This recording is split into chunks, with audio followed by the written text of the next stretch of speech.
I was a young general practitioner in British Columbia in the early 70s, and because I had adopted a plant-based diet, people who were raising their own children and themselves on plant-based diets would seek me out, and I seemed to be default the team doctor for the vegans, and many of these young women would be pregnant, and because I was good at delivering babies and had training in obstetrics, I followed them along and had the pleasure of delivering many of these babies. Did quite a few deliveries at home. In the 1970s, wouldn't do that today. And when it came time for the mom to ask, how long can I nurse for? Oh, a year or two, absolutely.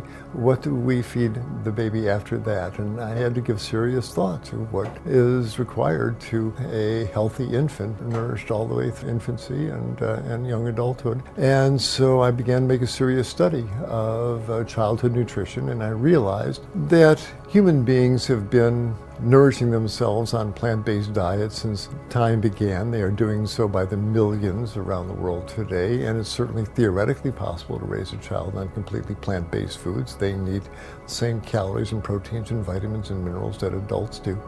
So I had to think, how could we be able to provide those nutrients in a form that a tiny baby's stomach could handle. Of course, babies are nursing on their mother's breast for the first couple of years, but when it's time to wean them, because they have such small stomachs, you can't load them up with a lot of fiber, you can't give them celery and apples and lettuce. You need to make every mouthful count. So for small children, the reason you have to have very nutrient-dense foods, bean spreads and nut butters and hummus spread, and foods that are based on grains and legumes and nuts and seeds, and put into a pleasant tasting form that the child will enjoy.